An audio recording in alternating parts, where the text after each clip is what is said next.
welcome to episode 141 of BigRedBarel Geek Speak, a place for all your nerdy needs on BigRedBarel.com. My name is Alex, I'm the self-appointed Baroness of Butts and also the host for this episode. Joining me is Dangerously Darling Diarmuid. Hello there. Hello there. Now, Di. Yes. I feel like you had some input into this change, because this is not what it has been before. Do you know what I mean? What? In the agenda. Oh. In the naming. I didn't change any names, did I? Bleezey, was that you? No. Because I'm pretty sure it wasn't me. At some it point. was not me. I know that for a fact. Okay, I thought you were being nice. I've never known it to say that, but like... It was boisterously bashful Bleezey. I remember it. You can erase it and delete it from agenda, Bleezey, but I know. Actually, I wasn't on the agenda, so I just thought I'd add myself on. You are on the agenda. Down at the very bottom, Just there's the down list. the row. Yeah. Oh, see? Boisterously bashful banana Bleezey. There you go. Wait. I forgot banana, but Banana? who cares? I think every time you forget banana. If we Why? go back to the last episode that I was on, I'm pretty sure banana was also like, I don't remember banana, but it's been there. Okay, well, fair enough. But what I'm saying, whatever the frick you wrote here... No, don't delete it. Delete. Oh, it was so nice. It was so, like, not abusive. That's not how it works, Bleezey. And you know it. You know it. That's not exactly how it works. This isn't our shtick, Bleezey. This isn't our shtick. But Dangerously Darling Diarmuid is not, like... It's not abusive. Yeah, but Diarmuid is not you. Hey, I'm not dangerous at all. I'm cuddly. Yeah. See? That is Yeah, but abusive. it's saying you're like alarmingly cuddly, whereas, you know. Whereas you are a banana, yes. Yeah, exactly. That's exactly what it's saying. No one has ever gone What's your point? boisterously bashful banana. Oh yeah, that's a guy I want to meet in the street. Sounds like he'd be fun. Sounds like he gets drunk and runs away. That's also true. Then it's accurate then. Exactly. Okay, let's move on from the banana of it all and get into the time waster, or time wasters, actually, of the week. Because for weeks we couldn't figure out any time wasters, and today we have two. So Just hey! like buses. Oh yeah. Okay, Di, let's start with you because yours is actually probably educational and serious and interesting.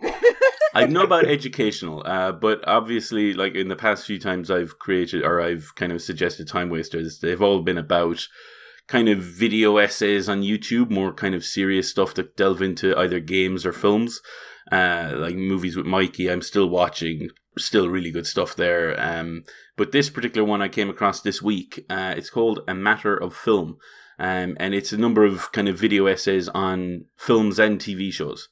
And the guy who hosts them does a really good job. Like I'm more impressed with the editing work in this than the actual kind of topics he covers. But like the one that caught my eye more recently, and then I kind of started watching all of the other ones, was he did a version on John Wick, or specifically John Wick 2. And it was regarding what type of action film it was. Mm-hmm. And he talked about the different types of action. So he kind of went from realistic, semi-realistic to over the top.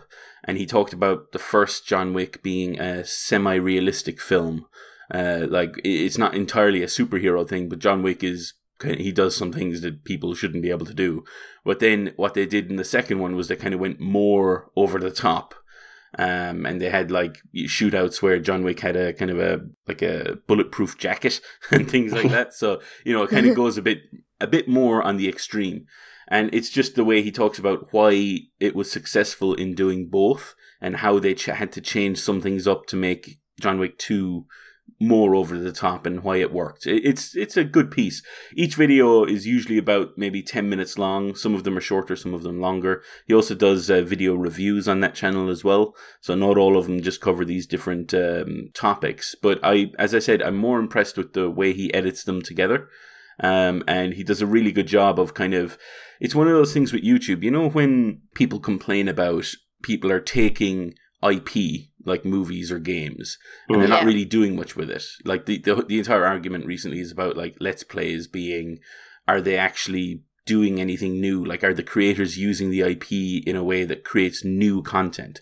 Now, we all agree that probably, I don't know, I don't want to speak for you guys, but we all agree that that's the case. Like, they usually Let's Players, you kind of watch them not for the game they're playing, but for the Let's Player. Yeah, for the charisma and all that stuff. Exactly. In this case, like, he obviously, all the entirety of the video is using footage from the films and TV shows he's talking about, but he does he edits it in such a way that it really is one of those cases where he's using it. Like, this is probably one of the best examples I've seen of someone using an IP and turning it into something new, something proper. I just really enjoyed it. I've watched a load of the videos at this stage, and it covers any kind of film: Raging Bull, Schindler's List, Children of Men, Full Metal Jacket, to more The Incredibles, Warrior, Good Will Hunting. Like, he covers so many different topics and so many different views of films. I just really enjoyed watching them, and I suggest if you're interested in films or just editing, just to see what he does, I'd give it a watch. Yeah, it also sounds like a really great variety of films as well. Yeah, he covers kind of obviously more serious stuff like Requiem for a Dream and Lady Bird, but at the same time he also kind of covers, like, as I mentioned already, John Wick. He covers The Incredibles, Avengers, all these different films. He hasn't been around very long, but I still enjoy the essays. They come out, I believe, every Monday. He brings out one essay usually every Monday, and then on Fridays he sometimes does reviews as well. Sounds pretty good. Cool. I'll check them out, especially since I need something to watch on my days of sufferings. That's every day, right? Pretty much. Okay, so I've got another time waster of the week. Now, a while back, well, first of all, it's an Overwatch time waster of the week. So there you go, prepare yourself. But also, a while back, we definitely mentioned Unit Lost's channel, Stylosa, as one of the kind of primary Overwatch things that we watch. And one of the things that I like, Stylosa does a bunch of stuff, just lots of updated news videos and just rumbly stuff. But what I really watch him for is his coaching series that is called Overanalyzed, where people send him videos of his gameplay and he analyzes them and helps them and gives them tips on how to play better. Now, the way Stylosa does it is all very polite, it's all very nice, it's all kind of super helpful, and it's all trying not to offend people. Now, I give you Ragtag, the complete opposite. The other side of the coin. The other side of a coin. So, Ragtag and toxic Overwatch coaching. First of all, a shout out to Calvin, who actually gave me a link to this and told me to check it out, because it entertained me like for 2 days straight. That guy, Ragtag, is so funny. He sounds like our friend Thomas a little bit, because he's exactly kind of the same sarcastic note. Thomas is a bit more mellow, I'd have to say, than Ragtag, but he still reminds me of that. Second of all the toxic coaching, it's not done in any kind of a bad way. Like, people who send them videos, they know they're gonna get roasted on his YouTube channel, and that he's gonna be like sweary and mean and call him donkeys and all that kind of stuff. Just like Thomas. Yes, exactly. I'm starting to notice too many similarities, guys. Has anyone considered Thomas is this guy? Dun dun dun. Dun dun. But at the same time, I still have to say, he is still being incredibly helpful and giving really good tips throughout the videos. So while he's like screaming and swearing and roasting people, and by the way, when I say screaming and swearing, it's not like just like there's a line of profanities that he's using and that is all. No, some of the swears he makes, they're so funny. The one that cracked me up was like, I think it was one of his Anna videos, and he was like, or Symmetra video. It was like, why are you standing in your own little world? Like Dora the Explorer, McCree's coming at you, something like this. I mean, he says it so much funnier because he's obviously got the Scottish accent and the intonation and this complete indignation at the stupidity of the person doing it. It's just all combines in this perfect ball of perfection. I'm sorry, I'm gonna say it again. It is so good. As an Irishman, I appreciate the fact that the Scottish know how to swear better than anybody. Better than anybody on earth. Scottish people know how to swear. And yeah, I mean, can't they wait can to make watch this. anything sound like a swear word. It's just like, That's they also could just shout a food order, but they'll make it sound like an insult. And to add of that, I don't know what's the deal with this guy, but I'm pretty sure he's like an opera singer or something, because in every video of his series, he does like an impromptu piano song number. as well, which is amazing.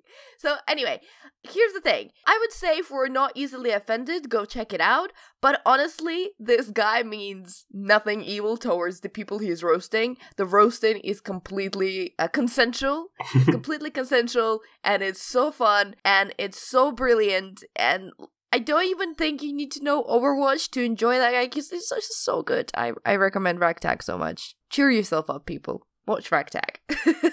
There you go. So, A Matter of Film and Ragtag Toxic Overwatch Coaching. That's our 2 time wasters of the week. And for my time waster of the week, yeah, secret surprise. There's 3. No, I don't actually have one, but I really wish I did. That's a horrible surprise. Go watch the Halo cutscenes. They're pretty great.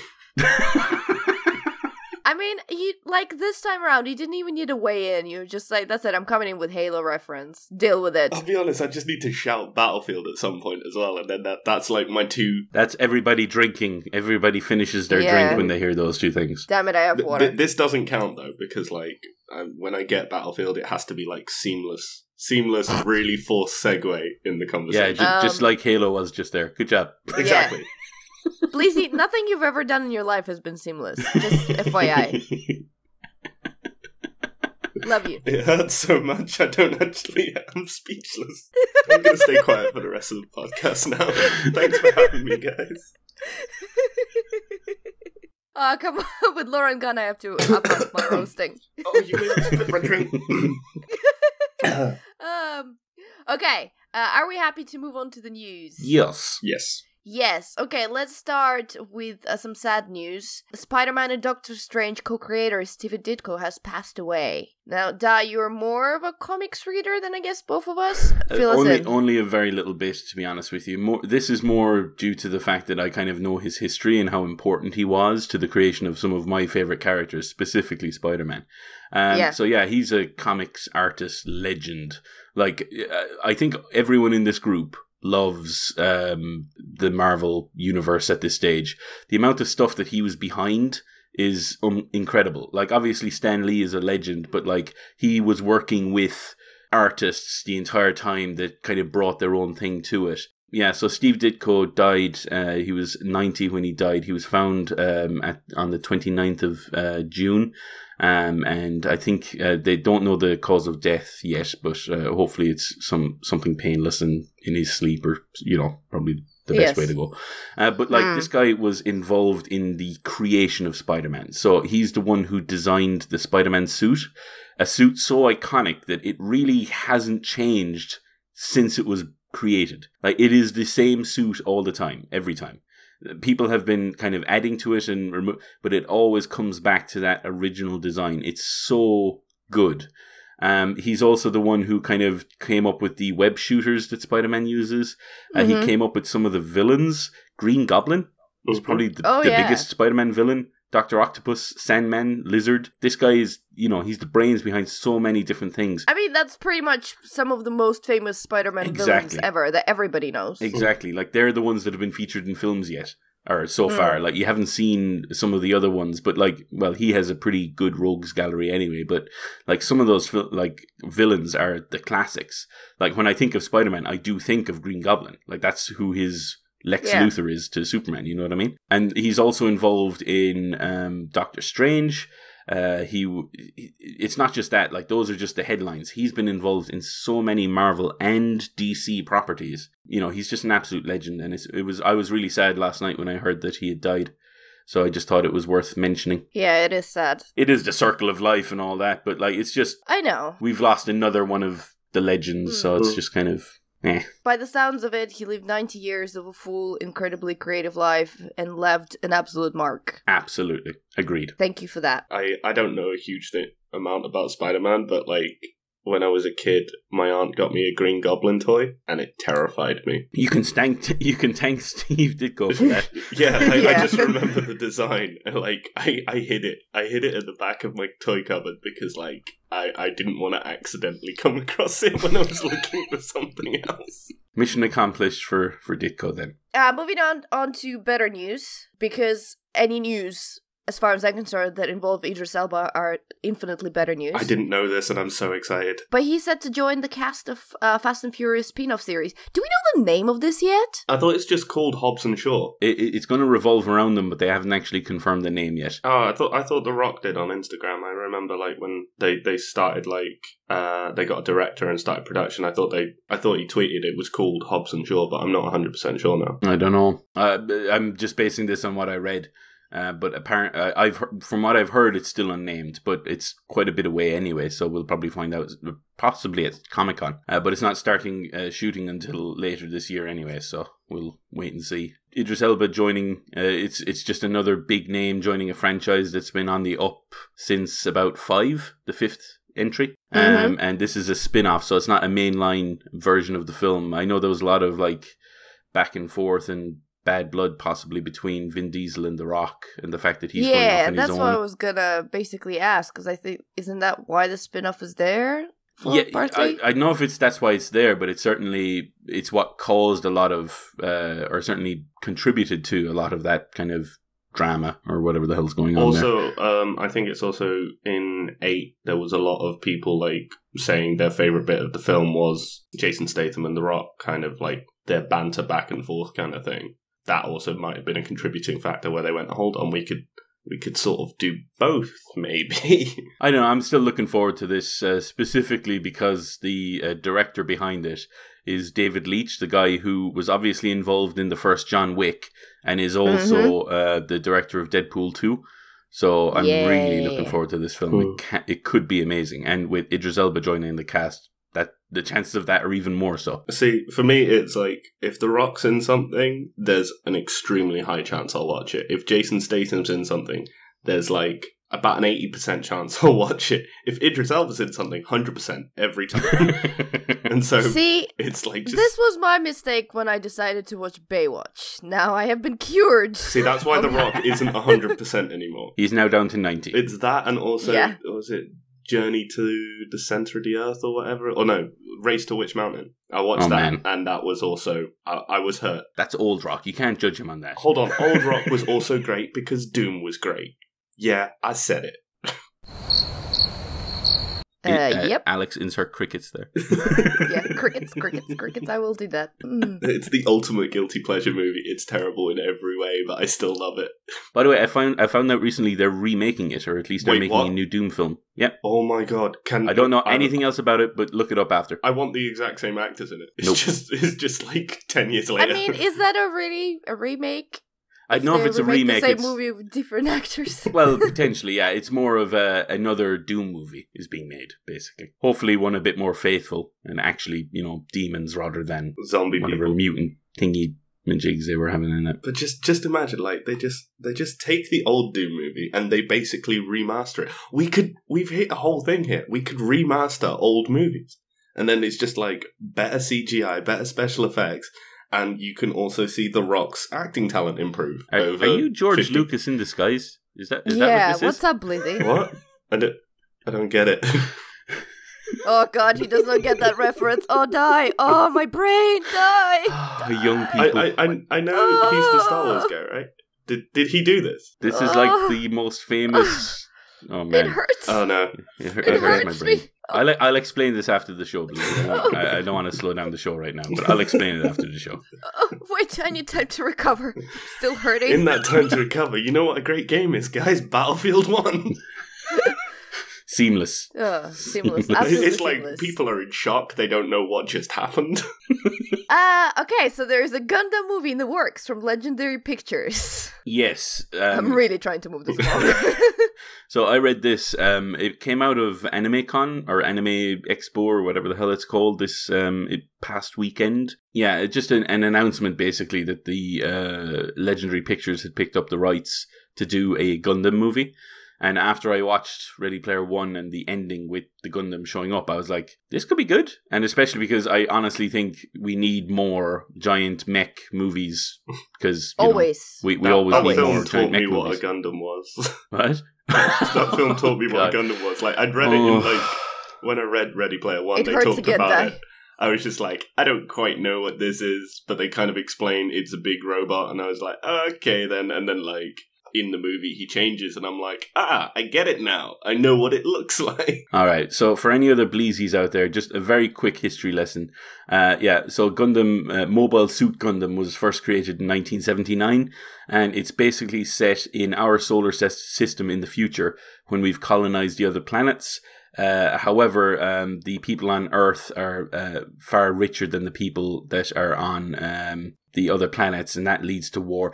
Very similar to The Expanse in a way. But I'm just thinking, anyway. Isn't it just anime Titanfall? Yes, basically. Well, I'll put it this way, Bleezey. Titanfall came from this, not the other way around. Yeah, but I know Titanfall, so that's my point of reference. So there you go. Now you know. Now you know where it came from. I might actually watch this. Once again, moving swiftly on, Castlevania Season 2 release date moves to October. Yeah, have you guys watched the first season of this? I don't know what it is. There's a theme here. So I watched it. It was on Netflix, and it was 4 episodes long or something like that. I love the art style. I love the story, but it was way too short.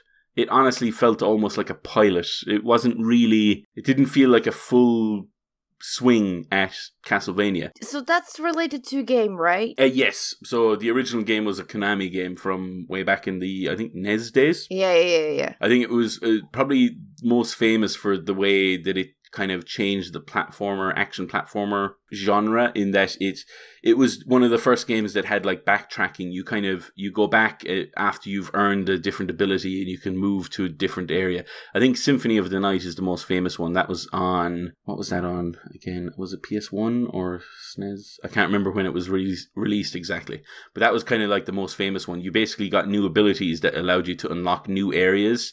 So you would kind of go back through the different levels and go into newer areas and fight tougher bosses and stuff like that. It was one of the first games to do it. That's why people kind of talk about Castlevania and Metroidvania games being that kind of way where you unlock abilities and go back. So yeah, it's based on games, but it's kind of based on the myth of Dracula and so on, and the Belmont family, which is the main kind of people involved. Its cast is quite good, Graham McTavish and Richard Armitage. You would know those names because they're pretty famous. They were involved in the first season, and they're back for season 2, as well as Adi Shankar. He's the guy who is the producer and showrunner. You'll know him if you've seen him in any videos. He basically looks like have you seen the first boyfriend in Scott Pilgrim vs. the World? Yes. That's what he looks like. if you look at any image of Adi Shankar, that's what he looks like. But yeah, anyway, he does some kind of good stuff. He was involved. Do you remember a few years back the adult version of Power Rangers came out? There was a trailer where it was kind of a more adult kind of orientated Power Rangers. Oh yes, he was the one behind that. Oh, what's the guy? There's the guy who did the White Ranger, I think. I'm gonna sound really dumb, but there's the guy from the over the top crying meme in it, and I can't remember the actor's name. James Van Der Beek? Yes. Okay, there you go. I think he was. I don't remember him being in it too much, but yeah, I think he might have been in it as well. He was also Adi Shankar was also involved in the Punisher short. Laundry or Dirty Laundry or something like that. That's great. So video. yeah, he was involved in that as well. That's the kind of stuff that he's been behind, and he was obviously behind the first season as well. And it's just the news basically broke this week that the season 2 of Castlevania is now going to be 8 episodes long, and it'll be launching on the 26th of October, which I think is the same date as Red Dead Redemption as well. So that's going to be an interesting day. I know which one will win. Okay. So this has nothing to do with Castlevania, and this is completely random, but I was checking Twitter, and Anthem just announced that Nick Atarabi, who is one of the actors, who is Courtyard in Expanse, is voice actor in Anthem, and I'm instantly excited. Sorry, carry on. No, that's it. That's all our news. We can now discuss that in more detail. So, Alex, go on. Alex, The Expanse, go. Oh my god, where do I start? It's amazing. I'm behind on the 3rd season because I was too busy. But no, Courtyard was so good, and the actor just such... and he's gonna be in Anthem. Good casting, BioWare. Good casting. Anyway. Is it like Battlefield 1? Nailed it. Shut up. Okay, so Robert Zemeckis is directing Roald Dahl's The Witches movie. Now, okay, so here's the thing. I know of The Witches. I've never read it, but isn't it like one of the cult classics? Like a really big one? Yes, I think it's one of the ones that is considered one of the classics, especially because it has Angelica Houston involved in the original film. But I believe at the time, one of the things that people were annoyed by, I didn't read the book either, but one of the people annoyed by it as well was Roald Dahl himself. He was annoyed that they completely changed the ending. And the rumor is that this new remake by Zemeckis is going to fix that, which is why a lot of people are excited about this particular one. So I don't really know too much. I also know that two people behind it, I think originally when it was announced, Guillermo del Toro's name was involved, and everyone assumed he was going to be the director. But he has so many different projects now that he's won an Oscar that it's kind of one of those cases where he doesn't have time. So he's going to be a producer on this with Alfonso Cuarón, and instead it's going to be Zemeckis taking charge. And Zemeckis is a really good director anyway, so this isn't exactly a step down or anything, but it's one of those cases where, that's just been announced. But there's also, like, it looks like there's a lot of kind of different Roald Dahl work going on, because another thing that was mentioned in the same article that I read is that there's going to be another remake of Charlie and the Chocolate Factory. But this one has Paul King as the guy behind it. He's the one who was involved in... That's a weird name for Paddington Free. Yeah, well, yes. Paddington Goes to a Chocolate Factory. Honestly, I would watch that. Me too. I'd watch anything that has Paddington in it, period. I'm not sure. I don't think I want to watch a rom-com with Paddington in. Oh, it would be so adorable and lovely and uplifting. It would have to be two bears. Yeah, but there would always be the crushing bit, because there's always the bit in rom-coms where, over just not communicating, they think the other one hates each other, and I don't want to ever see Paddington sad, and so I don't think I could handle it. The most you're going to get is a stern stare from Paddington and his partner. Yeah, exactly. That's it. Yeah, but then he'll turn around and go, Mr. Brown, I don't know why she hates me. And I'll be like, this film has lost me because it's made me too emotional. Oh, good God, Bleezey. I've just written something in my head that's upset me.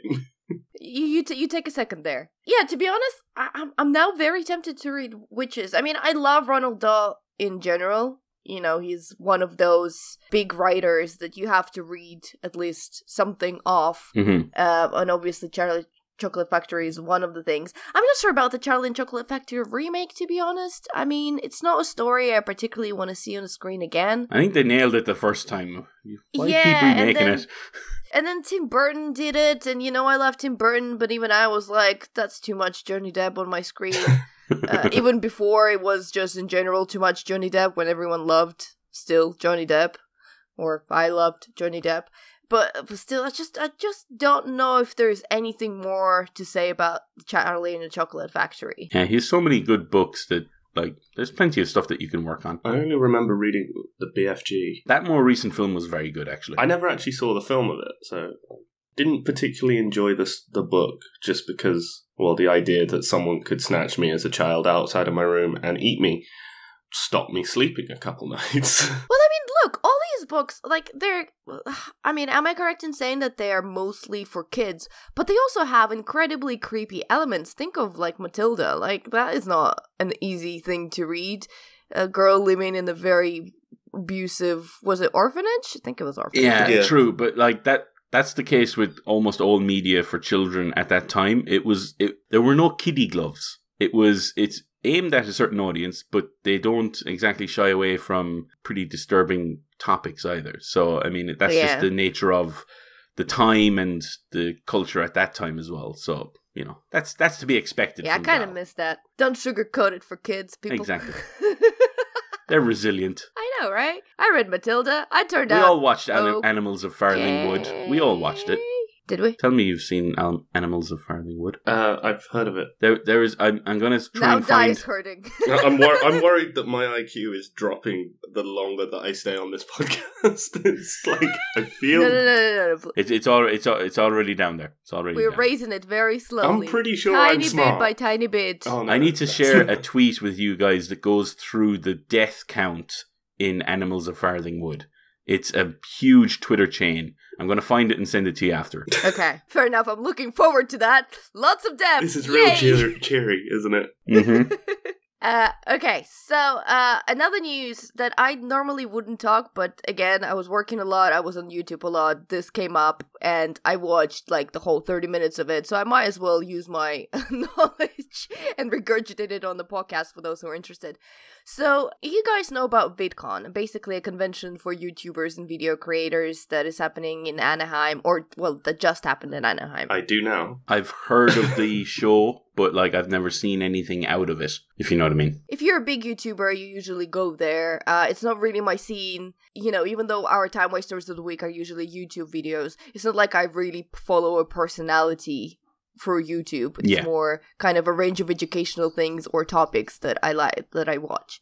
So VidCon is kind of was never of interest to me, but it is to many people.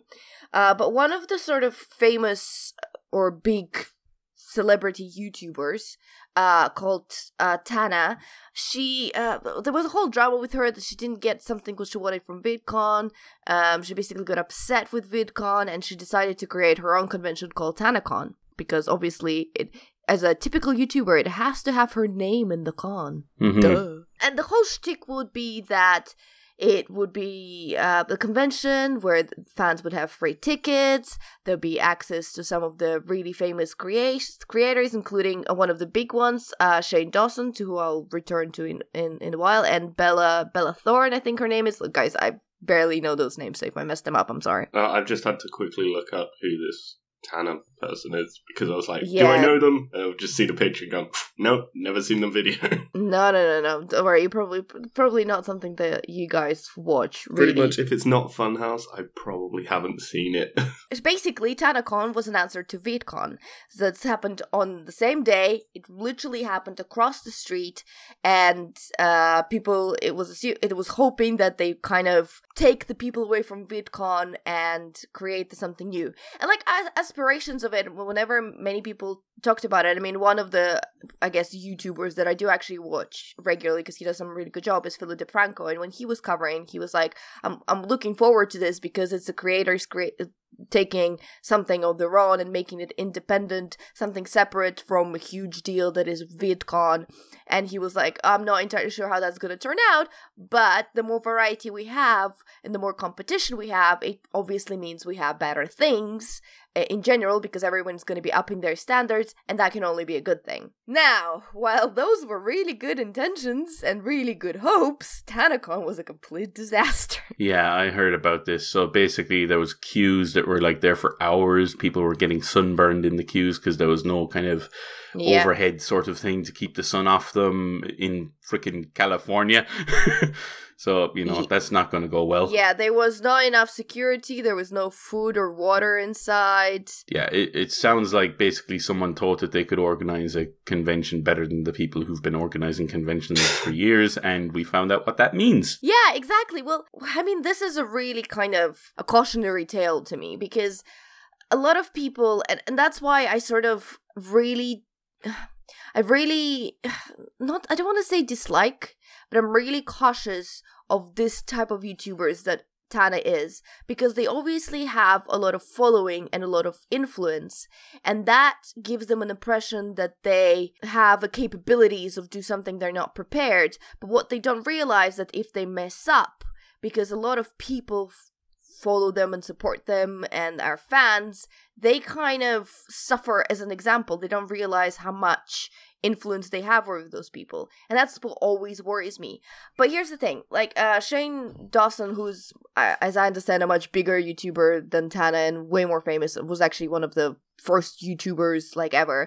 He did a whole 3-part series documentary that I watched on what exactly happened in TanaCon and whose fault it was, because basically Tana also hired an organization called Good Times to organize the con, and they also completely incapable. They have like a 21-year-old CEO, and I'm like, what does a 21-year-old know about running a convention? Come on. It's the obvious things that, you know, you think. The capacity of the building was 1,000 people. They sold 5,000 tickets. They promised like 3,000 free tickets. They sold 5,200 or something like that VIP tickets, and gave out 300 tickets. So like you can see already the scheming in that. They promised a super expensive goodie bag with the VIP ticket. The goodie bag was crap. Basically, like had stickers and condoms. Seriously, all that kind of stuff. I do suggest watching Shane's documentary because I do think it's quite entertaining. Because while that documentary is what I typically call like a YouTube thing, like it's a very YouTube video, it's also kind of incredibly honest investigation. It keeps you interested. There are some twists and turns, and when you find out, and you kind of find out in the end what actually happens, despite both Tana and God, I forget his name, Michael from Good Times, CEO of Good Times, constantly lying and trying to cover up their asses and their inability to run the con. And it's just a complete disaster, and I just watch it for cautionary tale, like just to be careful of people who gain celebrity through YouTube and start believing they can do anything, and actually just irresponsible children themselves, and cause about 5,000 people to get sunburned out there in the sun while they're waiting to get in the convention center. There's got to be a lawsuit that follows that, right? Because that's actual physical harm at that point. I mean, I don't know. People may as well. Here's the thing. The other funny thing is, because everyone's obviously asking for tickets to be reimbursed, a lot of people just didn't get into the convention, right? They bought the VIP tickets, which were, I don't know, $65 or something. And that's not counting people who were traveling from abroad or traveling from a different state and had to pay for the travel and the hotels. So that, there's a whole lot of money that can actually pile up onto this kind of event. Anyway, they've been asking tickets to be reimbursed.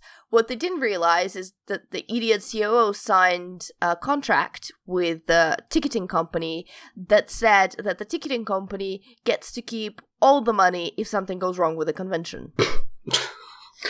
I mean, come on! My goodness. If someone sat on their ass and done absolutely nothing, the convention could have been organized better than this. There's just some things that are just common sense. Like, if your capacity of your space is 1,000 people, no, you don't sell 5 times more tickets. Come on, don't be greedy. True. And if you promise people free tickets, they will freaking show up. Because you said free entry and free tickets to a convention. I wouldn't mind, but most of these lessons are not stuff that you would pick up with experience. These are things you should really be coming in with the knowledge of. Yeah.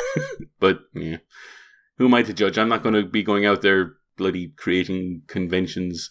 The BigRedBarel convention. Oh, damn. I thought this was, going to be the surprise end to the show. Where you're oh, by the way, guys, we've seen what VidCon's done. We've seen what TanaCon's done. We know what we're doing.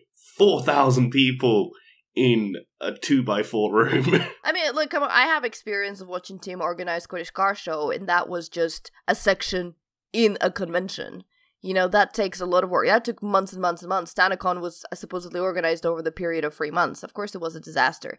But I think more importantly, not more importantly, absolutely not more importantly, but another interesting side of it is obviously that a lot of YouTubers agreed to do it as a goodwill to her, to support her. And a lot of them got burnt on this as well, because they didn't get to see fans. Their fans, they came to see them rather than Tana, couldn't get in and got sunburned. There's a whole situation. I thought that was a really subtle pun, because they got burnt because of the sunburn. Yes, that's exactly what it was, Bleezey. Oh, was it? Oh, now I've ruined it. Sorry. Yeah, I just don't. You're explaining the joke, Bleezey. You're explaining the joke.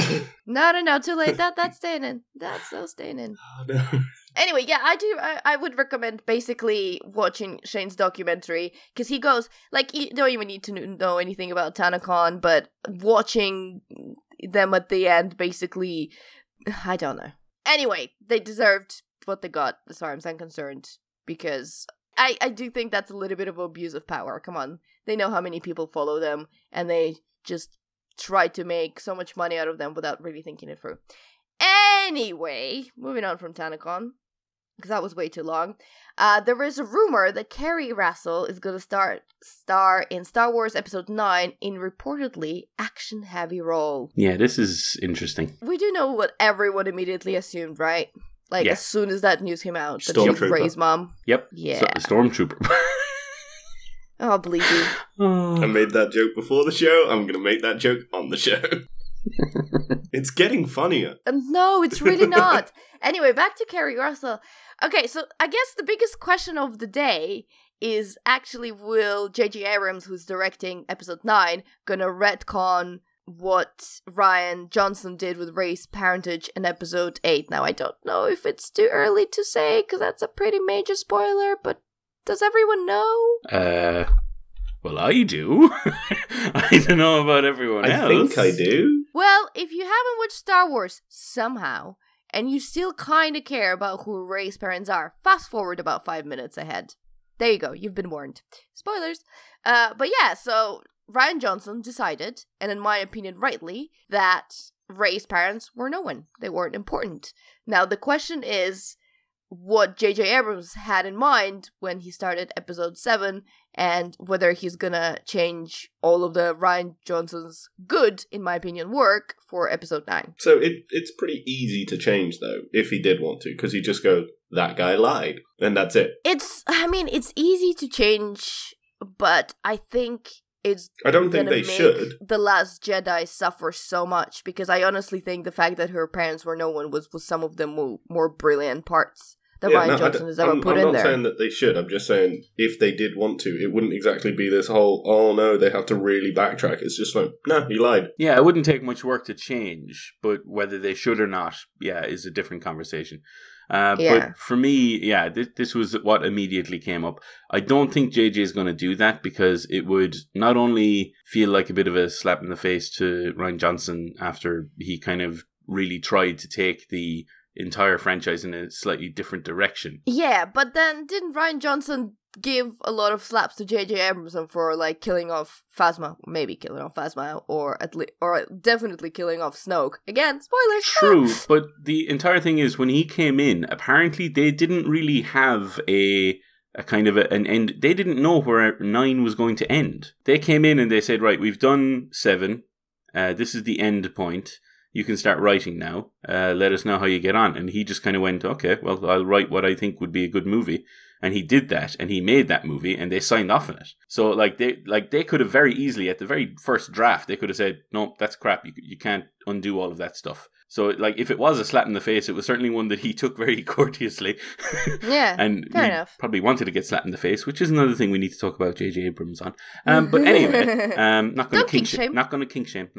Exactly. But it's one of those cases where I think fans, as soon as they saw this, fans jumped on, oh, they're going to retcon the... No, they're not.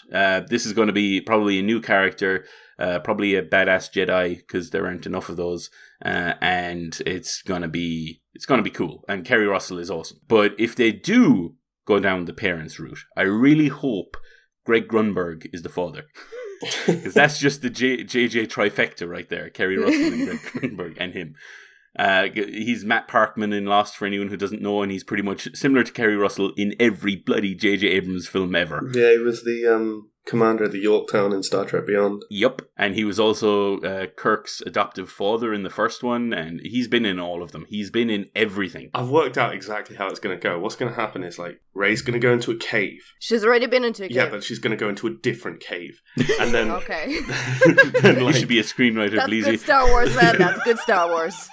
It's like Rey enters cave, in brackets, a different cave. And then it's just then there's going to be she's going to see a light at the end. There's going to be huge lens flare that comes across the screen, blinds her, and she kind of goes and puts her hand in front of her face. And then it's going to be Keri Russell and, what's his name, Greg Grunberg. It's just there. And then that's it. And cut to credits. That really is an action-packed role, yeah. Exactly.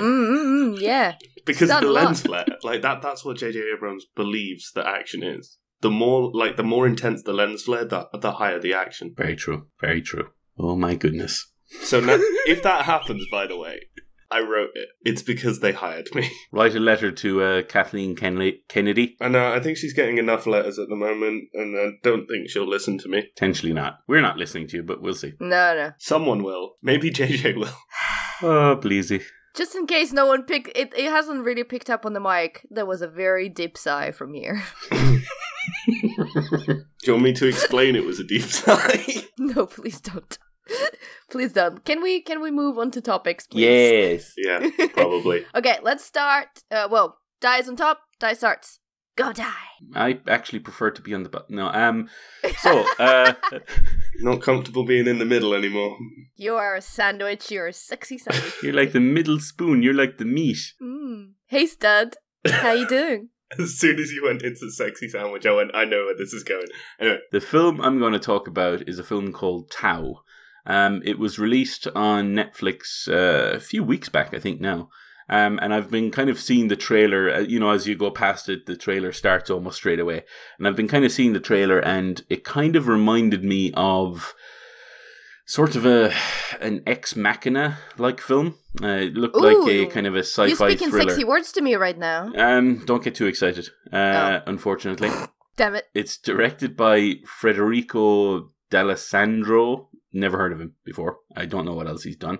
But it does star Micah Monroe, Ed Skrein, and Gary Oldman as the AI named Tau in the film. It's a really weird film. It starts off with the main character, Julia, played by Monroe. She is kind of a thief who kind of doesn't have the best life, but she kind of goes to like seedy nightclubs and steals from people and so on. Anyway, one night she gets home and she gets abducted. And when she wakes up, she's in this really high-tech house. She's trying to figure out what's going on. She has this weird implant in the back of her neck. And there's this, like, everything's locked. And then she eventually finds out that there's this scientist or technology executive, whatever you want to call it, named Alex. Not you, Alex. Other Alex. Played by Skrein. Who is experimenting on people because what he's trying to do is create a really advanced artificial intelligence. He has an artificial intelligence similar to Jarvis, but this is more like an evil Jarvis. Well, not so much evil, just certainly naive, called Tau, who's voiced by Oldman, in charge of the house. So he's the one who, while Alex is actually doing his day job, he's the one making sure that Julia and a few other people don't get out because they're obviously Alex is in charge of him and is kind of telling him to keep them there so he can continue their experiments. It's a really weird film. I was, as I said at the start, when I saw the trailer, I was like Ex Machina, or at least that's what it kind of looked like. It looked quite stylish and nice. And it is quite stylish and nice, but it's completely let down by an awful script.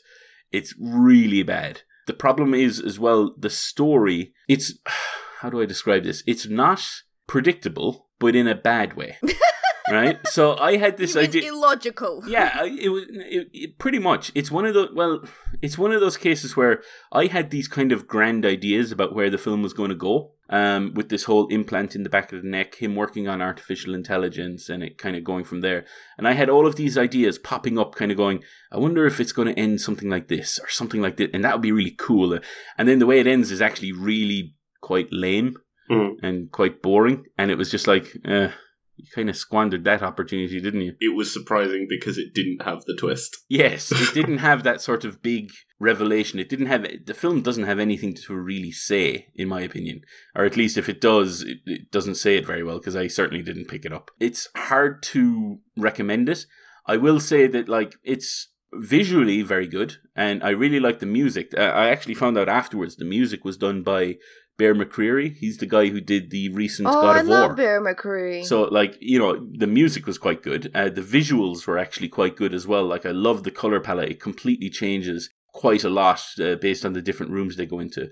Some of the special effects that are used in the film are awful, but it's clearly a pretty low budget film. But it seems to, unfortunately, it seems to be a bit of a trend with Netflix. Every so often they get something good, like Annihilation. But at the same time, they also get something bad, like the Cloverfield Paradox and things like that. Yeah. And there's a few too many bad things, and this is one of them, unfortunately. It gets added to that list. I wouldn't recommend it, I'll be honest. But if you're looking for a sci-fi thriller, there is better, but there's also worse. With the Netflix originals, I've kind of noticed, I think they're kind of going for a shotgun effect of, like, if we just throw everything out there, something will stick. Yeah, it's really disappointing because, like, I'll be honest, I saw the trailer to this and I was kind of excited. I was thinking it had the potential. I was like, oh, this looks like it would captivate me. And, like, hearing you say, oh yeah, no, it's just kind of, it doesn't have anything to say is just kind of sad to hear, because I'm like, oh no, because, like, I thought this was going to be one of the good ones, but it's not. And so I'm a huge fan of sci-fi that has something to say. This doesn't, and that's Now, not necessarily every sci-fi film has to say something, but if you're not going to say something, you have to make up for it in other ways, and this doesn't. Well, generally, any movie really has to say something, even if it's the silliest, simplest thing, but there has to be a point to what you're making. True, but like you don't need to have this kind of grand social or...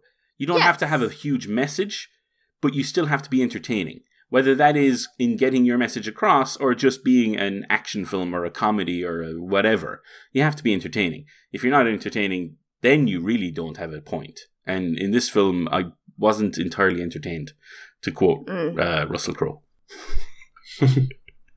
It seems that Netflix has been picking up a lot of sci-fi properties, because another one that comes to mind was Mute, that I couldn't even get through because I got so bored. That was another one that I really wanted. I thought, I'll try it at some point and it looks interesting, but yeah, I kind of heard it was just... And that was more of a disappointment because Duncan Jones was behind that, wasn't Exactly. Yeah. And I've actually watched Warcraft for the first time, not that long ago, because I haven't seen it in the movie, and Warcraft is actually pretty good. Yes, it genuinely is, and I know some people are a bit weird about that, but yeah, it's actually a decent movie. No, it's a decent movie. I do recommend you go out on Netflix and watch it because it's on there. And yeah, I've enjoyed it. I've not watched it all the way through, but when I started watching it, I didn't kind of grab me, so I kind of stopped. But my point is that they seem to be riding on sci-fi high. So there's a lot of also with Lost in Space.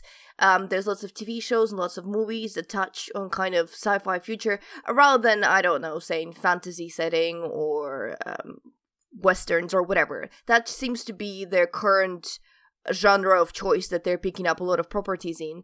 But at the same time, they don't seem to, as both of you said, keep up the quality of it, because sometimes you think, oh, that's really good. Like Altered Carbon, I thought was a really good pickup. And then you've got Mute.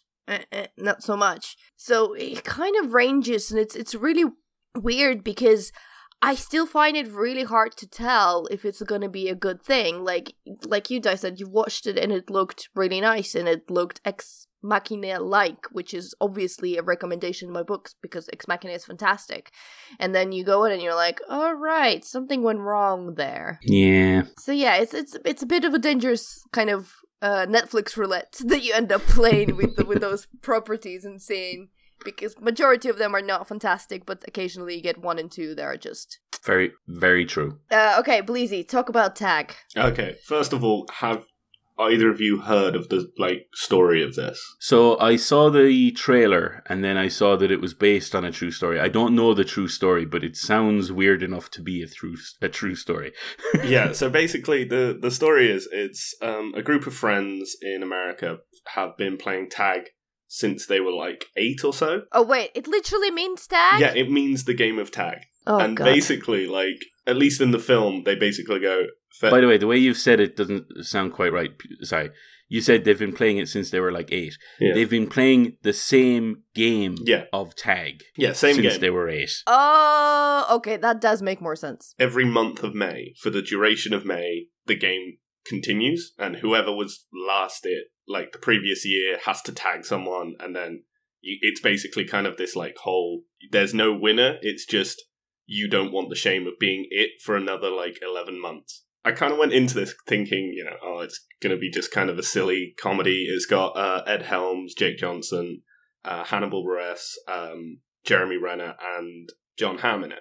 And I kind of, looked at the trailer and I was like, well, it's got funny people in. I like John Hamm. I like Hannibal Buress. He's slowly, the more I see him and stuff, the more I'm like, he's pretty funny.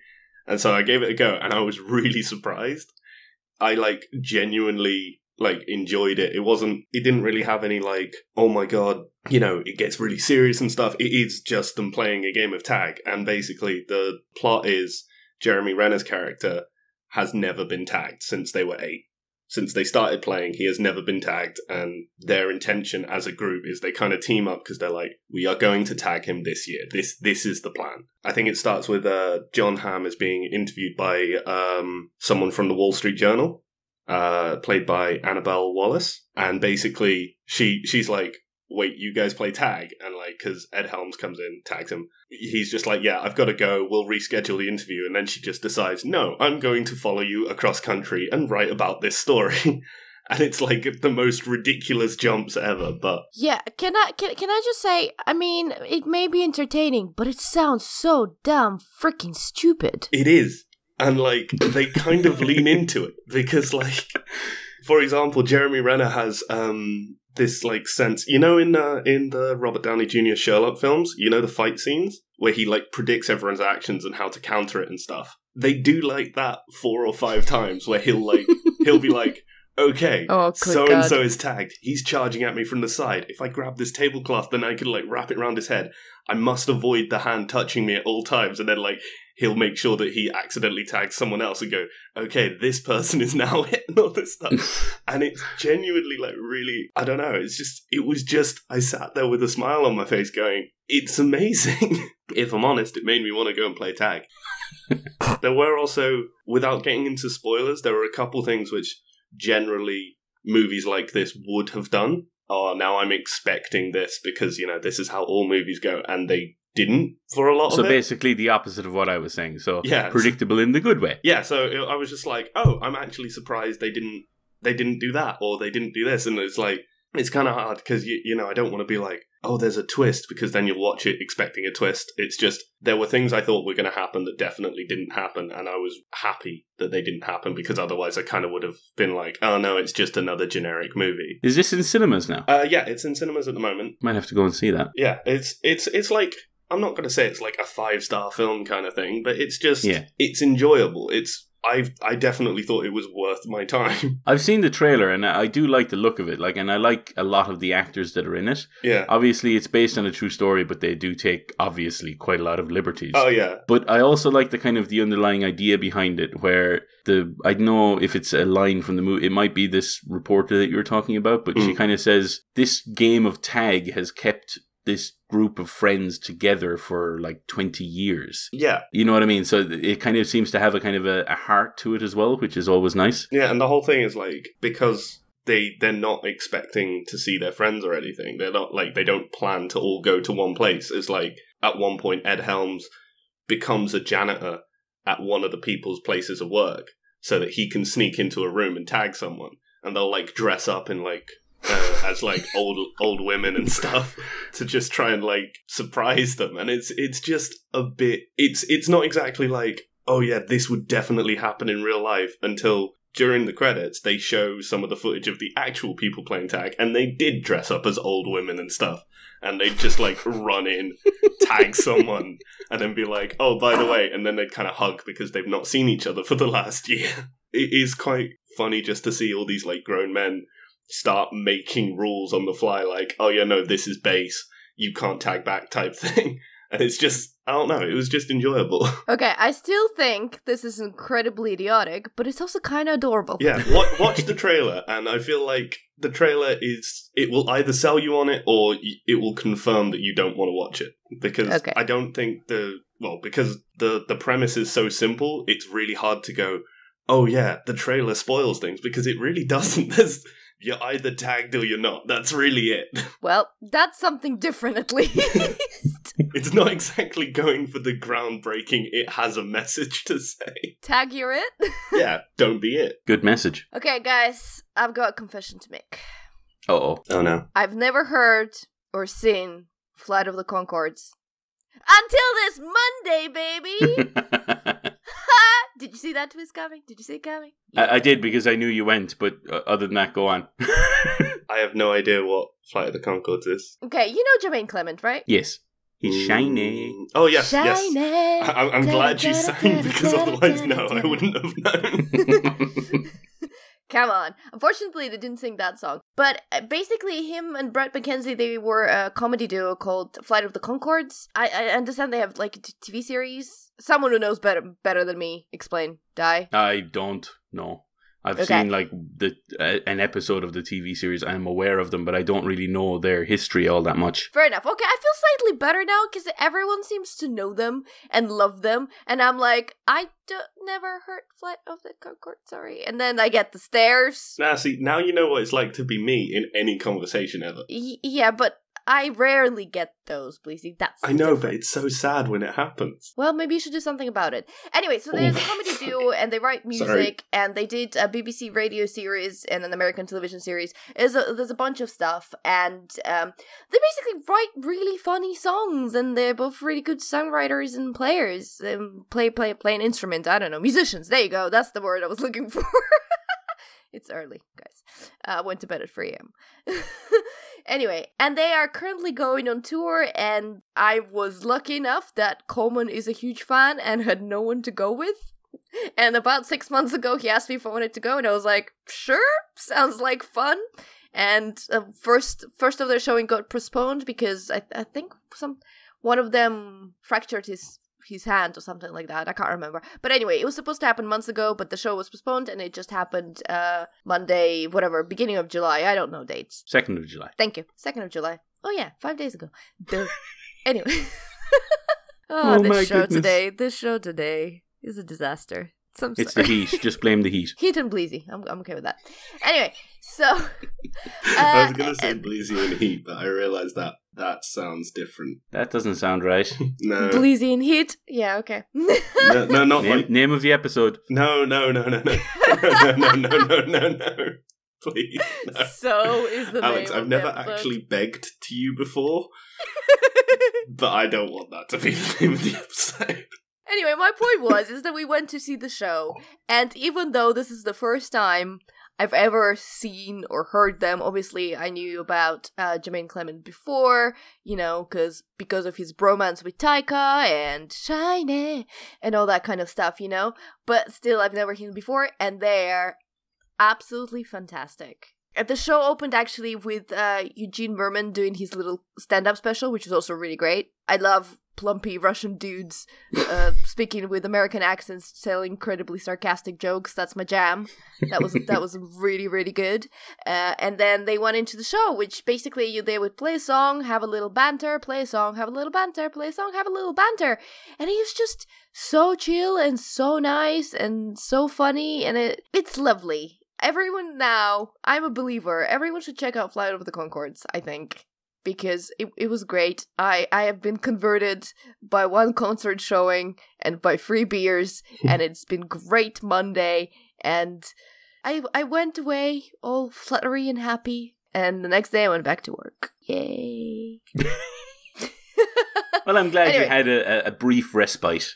Anyway, that's my Flight of the Conchords story, because I this is the type of thing, it needs to be heard. It can't really be explained. Like, explaining doesn't do it justice. It's incredibly funny to New Zealand guys with adorable accents, singing really good songs and playing really good music. What's not to like? Agreed. I might have to look them up on YouTube. Do they have stuff on YouTube? I'm sure they would. I'm sure they do. Or other people have their stuff up on YouTube, because that's the way YouTube works. Be like... If they've not uploaded it, someone else will do it for them. Exactly. Okay, guys, I think we've come to the end of our show, so before we go, we gotta shout out to some people.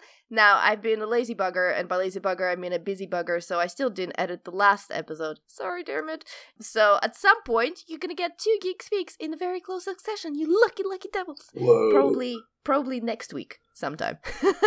So shout outs to a couple of people again, because they were lovely. To Cinco Father Gamer, Gabriel, Will Driver, Freya Goddard, Pete Ryan, and Bleezey. He put that in himself, just like the thing at the start. Yeah. No, because there's a smiley face. I didn't do that smiley face.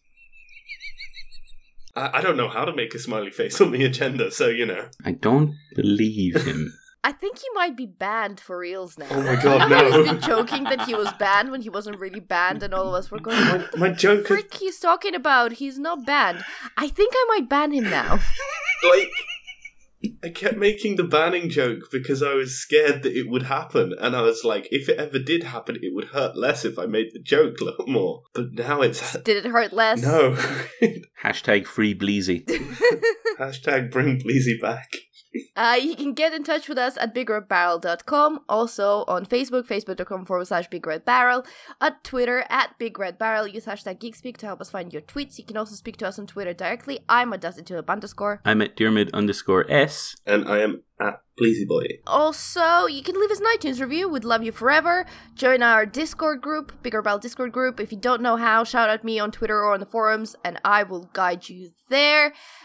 Tuesday is in fact always a Tuesday, and on Tuesday we have a Tabletop Tuesday. Now, because again, I'm not entirely sure when I'm going to edit this podcast, I would suggest that everyone would go to BigRedBarel.com. Top left-hand corner shows the feature game that's going to be played on the night. If you play it on a Tuesday, your name gets entered into prize draw, and you have a chance to win a copy by the end of the night, which is always awesome and shiny. And we've been actually having like a couple of weeks of really, really great games, like genuinely really amazing games going. So I would recommend checking it out fast. Something else I wanted to say, I can't remember anymore, except that we have to say happy anniversary birthday to BigRedBarel UK. What is that? Anniversary birthday? Anniversary, wouldn't it be? 300. Well, I don't know if it's exactly like years of whatever. Well, birthday. Well, they are not That's 300 years old, Diarmuid, because then I would be worried. Well, that's also true. But yes, so they've just had their 300th episode, which is unbelievably good.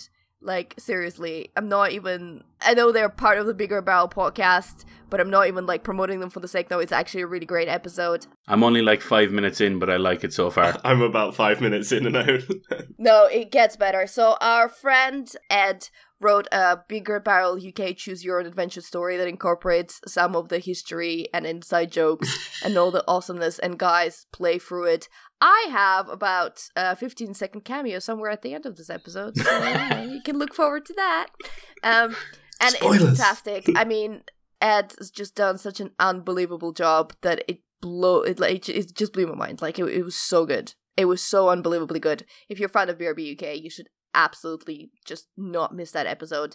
And obviously, because he's here, shout out to Bleezey, who did an amazing cover for that episode too. Absolutely, that was an awesome cover. Thanks. Mm-hmm. You can send me a list of all the things I put in, because I can't even remember anymore. I lost count. I was just concentrating bottom left. Yeah. Right, work from the bottom left and up, and I was like, there. It's like Where's Wally for things that you know. I mean, I'm just loving how Chibi's helmet is just like basically the first thing you see. You're Yes. like, yeah, Bleezey's done the artwork. I'll be honest. Who's surprised? The first two things I drew was the Pelican dropship and Master Chief's helmet, and then I went, what am I going to do for the rest of this? You see, the thing is, Bleezey doesn't actually sign any of his, work. He just draws a helmet. Yeah. If there's a Halo helmet, it was me. I'll let other people sort out what I put in there, but there's a couple which I'll be honest, I had to do some research before I drew them, so hopefully everything will be found. Yes. So very, very well done, Bleezey. That was a really great cover. Thanks. Okay, have I forgotten anything? Sorry, I'm basically boiling alive in my room right now. So Same. my brain is I think boiling we're good. alive. I think we're good. Yeah, can we get out? Yes, Can we get out? yes. Yeah, okay. Guys, thank you so much for listening to episode 141. We'll be back! Woo! It's so hot. I don't know what I'm doing anymore. Please save me. Bye. Bye! Butts.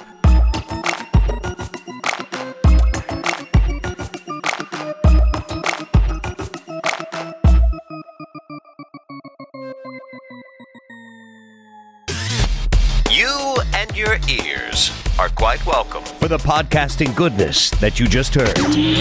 Why not roll on over To BigRedBarel.com. for more podcasts? News, reviews, and videos from the biggest, reddest site on the internet. BigRedBarel.com.